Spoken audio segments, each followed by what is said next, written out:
The Nathan, Nat and Shaun podcast. Taylor Swift, one more concert to play in Sydney tonight, and then she's out of here. She explained why she went to the zoo twice. Why? She really likes zoos. She had a really good time at the zoo, so she went back to the zoo. Really? Yeah, loves koala. That's interesting. Try and keep her out of that zoo. The etiquette at concert goers at the moment is under question for Taylor Swift. Yeah. It's a lot of love in the air, a lot of joy at a Taylor Swift concert, a lot of crying girls. It's always an idiot. This happened. Is it Dave McClung? No. Well, I'm about to play you what someone had to put up with. This is during the song "Tolerate It." Ironically, imagine sitting or being near this person and having to tolerate this. I'm thinking within 50-metre radius of this person. That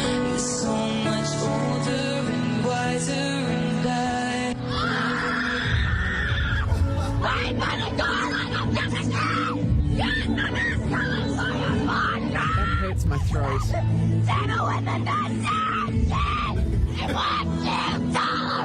What are you doing? I'm sorry, if that's happening near me, Furious. I would demand they be removed. Because you're paid as much money as they did. I know, right? And that is very much impacting on your I reckon experience. Taylor could have heard that on stage. Oh, God. Dave McClung, good morning. Hello, Dave. Morning. This is our boss, Was that Dave you? McClung. Was that you?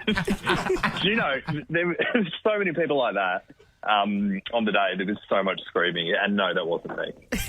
How was it? It was great. Like I can't even describe it. I think the closest thing I would think is maybe the Beatles were like that years ago. Yeah, like right. amazing show, and just the way people were going crazy. Like I've never seen anything quite like it. I mean, look, the acoustic set, you can still go to the toilet. Cardigan's not any better live. But,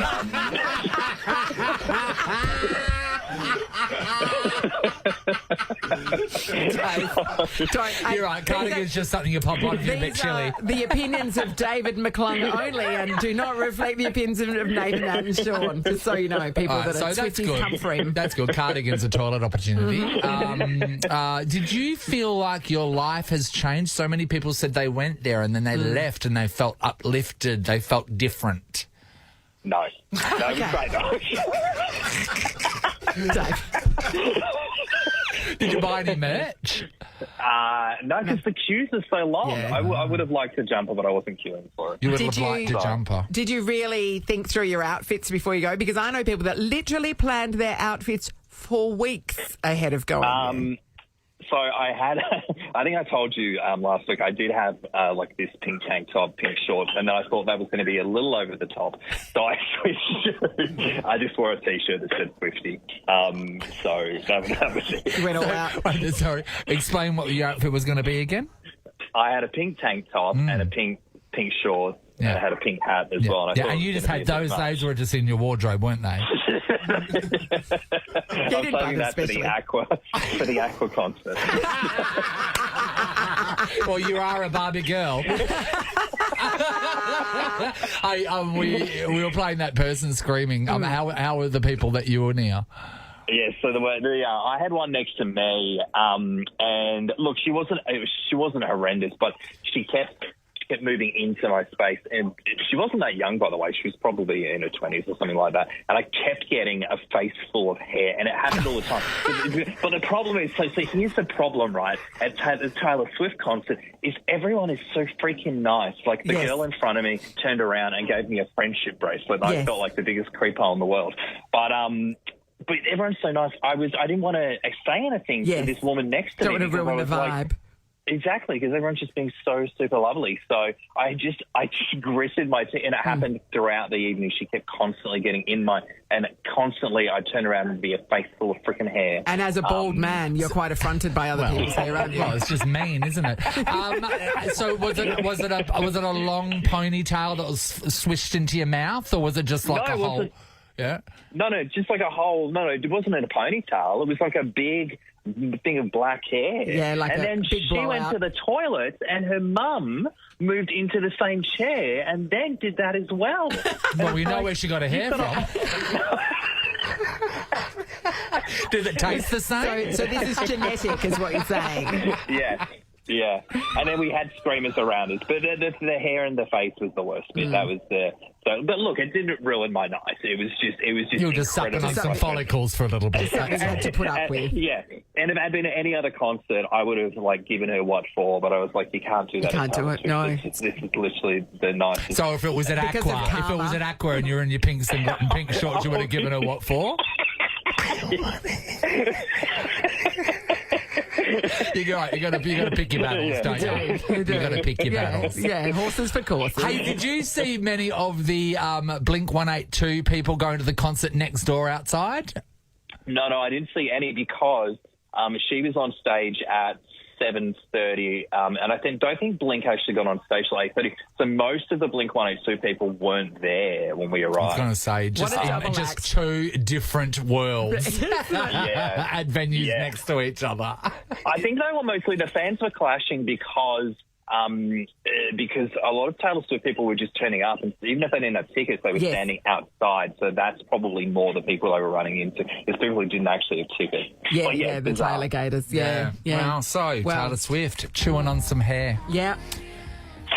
Well, you don't want to chew on people's hair that you know, let alone someone that you don't know. That's a great point. Yeah. Thank you so much, Dave. It sounds like it was a magical experience. Yes. One more concert left. Any danger of coming back to work at some point? Anything? Or I'm waiting for the plane now. Okay. By the way, the company bought us breakfast this morning, so. Oh, did it just? Yeah.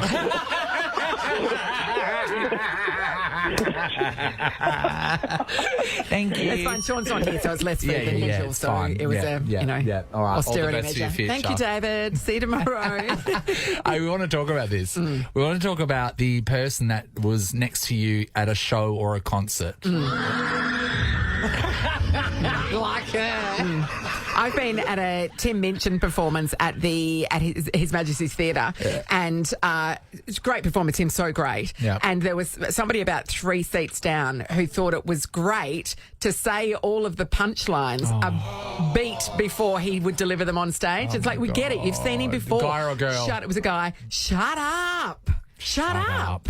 He was so annoying. People saying the punchlines, chewing someone's hair. A woman screaming. These are some of the examples of the idiots you have to put up with when you're at a concert. Let us know what you had to endure. Lee's in Wickham. Hello. Hi, how you going? Hey, good Lee. Okay, what show were you seeing and who ruined it for you? So a couple of years ago, some friends of ours, or mine, we went to Lyric Lane to watch a jazz show. So it's all very serious, golf clapping and all the rest of it. Yes. And there was a woo girl in the audience. Woo! Yes. And she would randomly woo, and got to the point where we'd all take a drink every time she wooed. How blind did you get? There was a lot of bottles. But everyone... The tables around us sort of caught on to what we were doing, and there was a lot of laughs, and a couple other people joined in. But, yeah, it was just very funny. Oh, that's good. You turned that situation around. That's right. You turned it into a positive. But a woo girl where there's no wooing required can be very irritating. What age does one need to step away from wooing as a woo girl? I don't know, but I just think maybe you read the room. Like, is it pick a your woo situation. Moment, or is it... Yeah, absolutely. Yeah, definitely got to read the womb. If you're the only wooer in the womb, then maybe think about it. You know what I mean? Yeah. Oh, good on you, Lee. Thank you. Phil's in Success. Hello. Good morning. How are you guys? Hey, Great, Phil. What was the show and who ruined it for you? Well, we went to see the band The Cat Empire a few years ago in North Perth, and so it was a live event. And we were on the dance floor. It was summer, so it was pretty warm.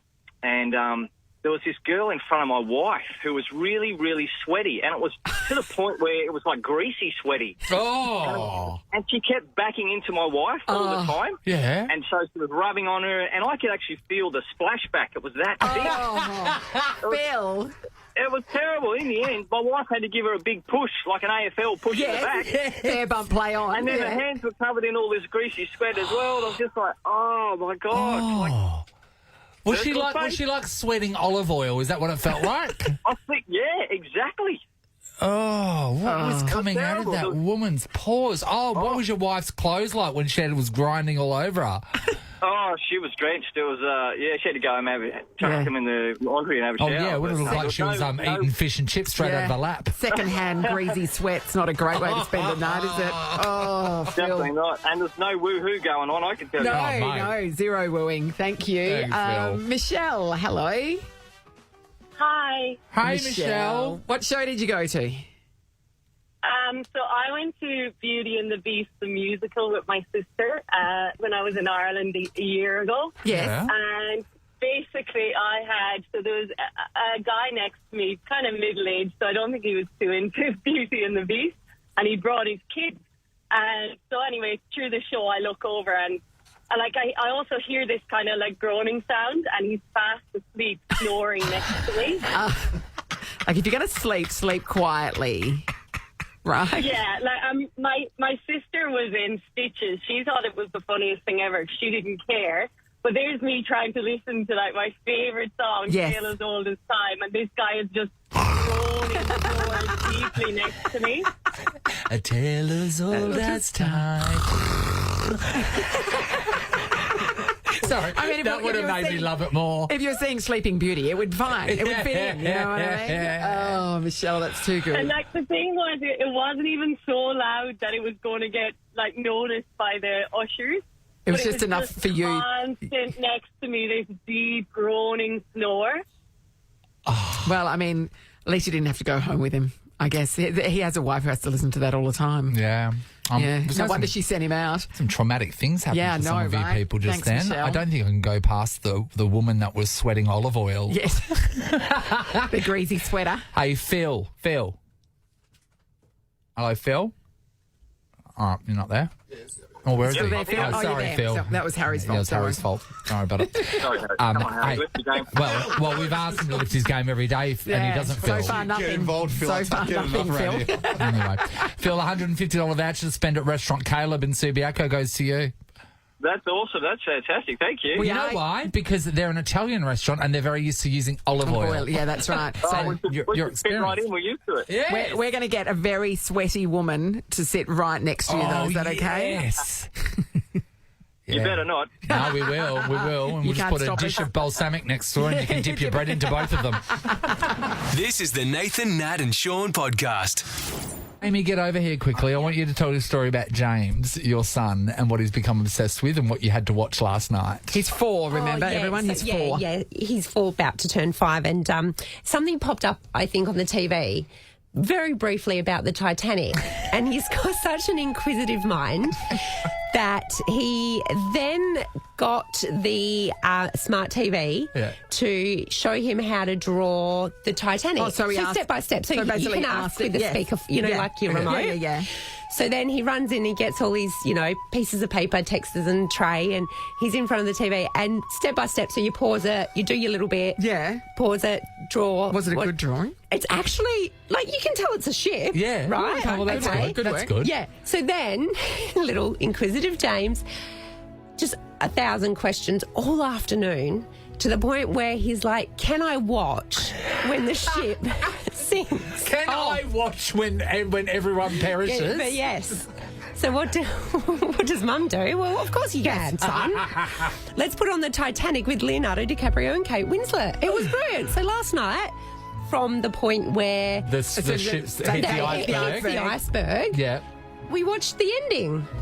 So where all the people die, that bit where the bodies are floating in the water. Yeah, that he bit. had so Your many 4-year-old. questions about Rose and Rose's boyfriend. Well, you do know that he loves questions. Here's a little bit of information on an article the other week, which I was reading. This is about how much you paid to be on the Titanic, right? Okay. So, third-class passengers, that were a lot of European migrants heading to America, they had to pay $40 US, right? Which today is $5,000. It's a lot of money. They're So in a that would shared literally- cabin with 3 other strangers, and there were only 2 baths for more than 700 third-class passengers. So there's that. They would have been their entire life savings, and their family would have had to give them money to go to start a new life in America. How's this? The cost of a first-class ticket varied, but on average was more than $2,500 US, about $124,000 in today's money.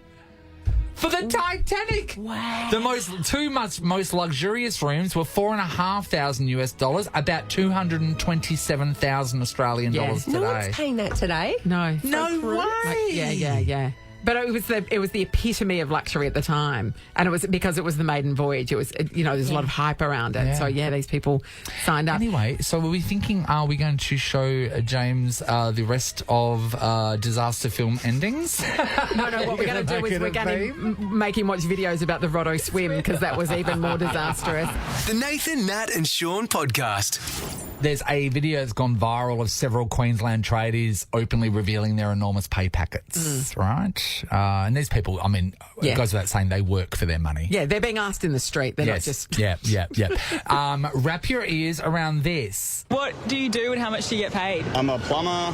I get paid about $40 to $45 an hour. I'm a second-year carpentry apprentice. After tax, about $1,100 a week. I'm a concrete pumper and I make about $1,300 a week. I'm a scaffolder and I make 1.5k a week. I'm an auto electrician and a diesel fitter. I make about 120 a year. I'm a diesel fitter by trade. Work on heavy earth moving equipment, 120, 130 an hour. Fitting and machining in the mines, and between 130 and 140,000. I'm a scaffolder and I make about $3,000 a week after tax. I am a coal miner and I make about 160,000 a year.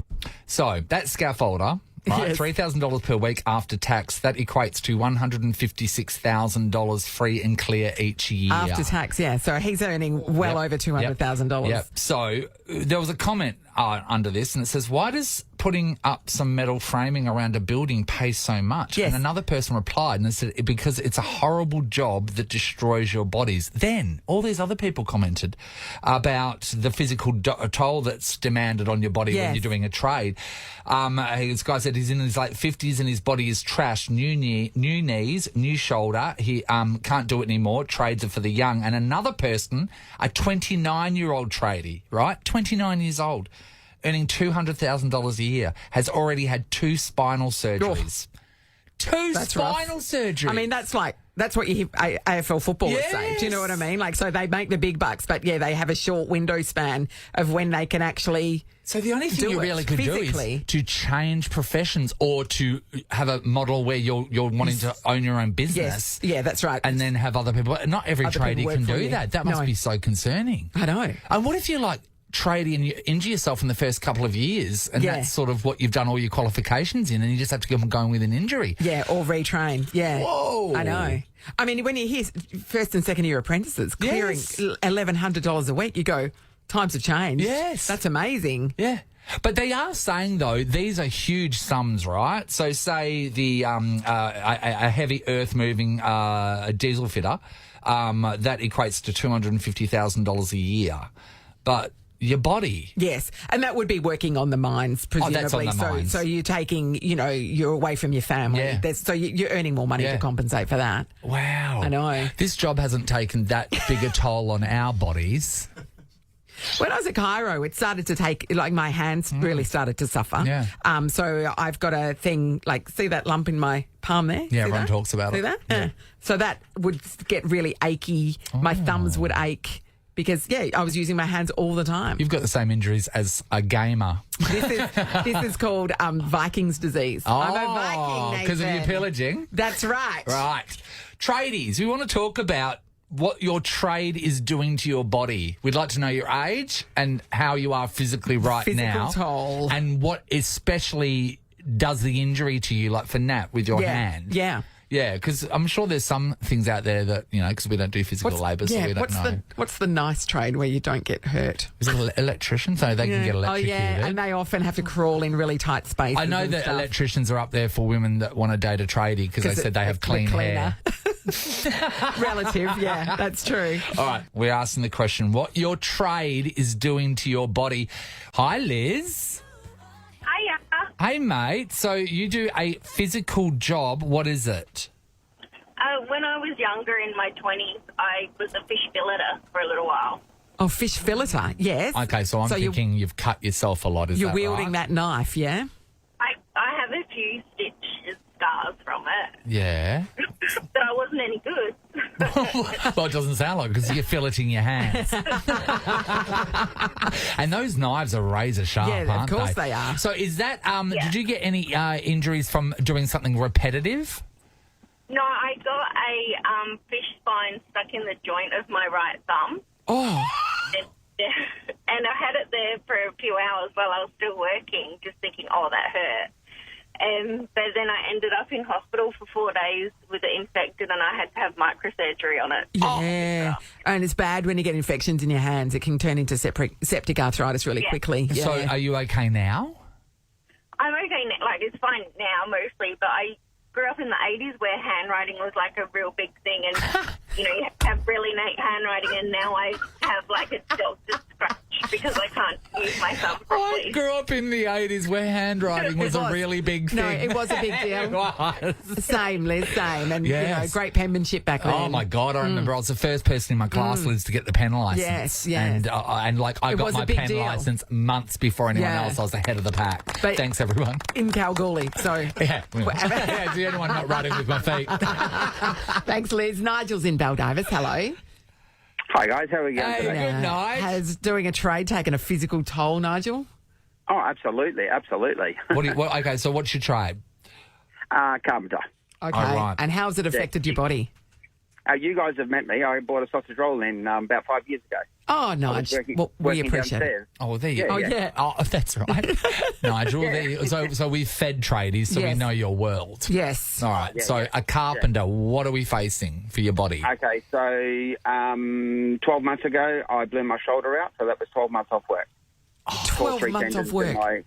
Tore three tendons in my shoulder. I admittedly, I was skiing, but because of the industry, Nigel. you wear out your shoulder, and it was. So the skiing was the last straw. Yeah, so you're just The more skiing was the susceptible last to your straw. skiing injury. But because you made so much money, you could just go skiing all the time.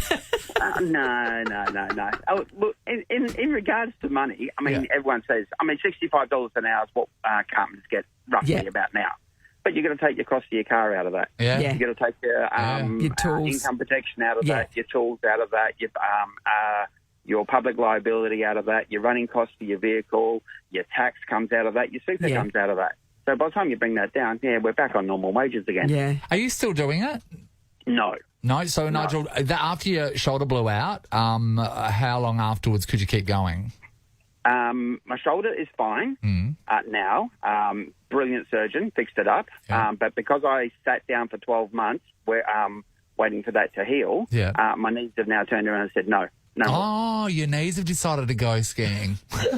So, yeah. Was that from the moguls? Oh, no, I can't do moguls. You got to know your limits. You know your limits. Thanks, Nigel. Thanks, Lee, hello. How you going? Hey, Lee. Good, buddy. Okay, so has the trade taken a bit of a toll on the old body, Lee? Yeah, so I'm a boiler by trade. Yeah. I've been in mining for probably about 18 years. Yeah. So you'd spend two week on, 1 week on roster. You'd spend the 2 weeks, 12 hours a day, arc air gouging on the grinder. And arc air gouging, I don't know if you know it, it's some carbon rods and air. Yeah. Compressed air. Right. And it's probably about 119 decibels. Oh, It's the standard sound. So inside a bucket, it's echoed. So you're supposed to wear double hearing protection, but you can't with all the headgear. So your hearing goes a little bit. Carrying heavy bits of steel. The actual lead itself, the arc air gouge, is about 7.5 kilos, holding it above your head for 12 hours. Oh, no way. Lee. Yeah.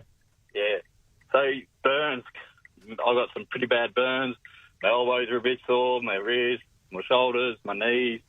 Hey, Lee, so say if you got one of those burns, right, do you have to go to work the next day still with the burn? Yeah, I remember once walking into the ESO with a who's like the medical person on site. Yeah. Had a pretty bad burn on my leg. Yeah. And he just told me to toughen up and go back out. Oh. Lee, do you still do this or you don't do it anymore? Funnily enough, I got out of boiler making, now I'm a fitter. Yeah, okay. right. Is that better? Yeah. It's easier. We I legit don't know the difference. So I used to be in mobile maintenance, so I used to do the diggers, diggers, trucks, that sort of stuff. Now I've gone in the fixed plant, which is a little bit, the gear's a little bit smaller. The spaces are just as tight. Yeah. Because I'm probably about 115 kilos. Yeah. And so they're still a bit tight, but there's no burns, no nothing like that. And you're just on little shifters, so it's good. Still sounds like a lot. You know of when we work. say we work the hardest, Yeah, we've checked. well, we don't. I don't. I think maybe that might be wrong. I mean, Lee might work a bit harder, just a little bit. Holding that thing above your head, 7.5 kilos for 12 hours. 12 hours. 12 hours. Lee, God. extraordinary. Thank you. Well, that was impressive. Yes, Lee, you're getting a $300 voucher to spend at Little Shop of Happiness, buddy. Oh, really? Yeah. Yes. Bennington. Yeah, we wouldn't joke about that sort of thing. I know. Like we've just found one person that works harder than us, and it's you. Nathan, Nat and Sean is a Nova podcast. For more great comedy shows like this, head to novapodcasts.com.au. Nova.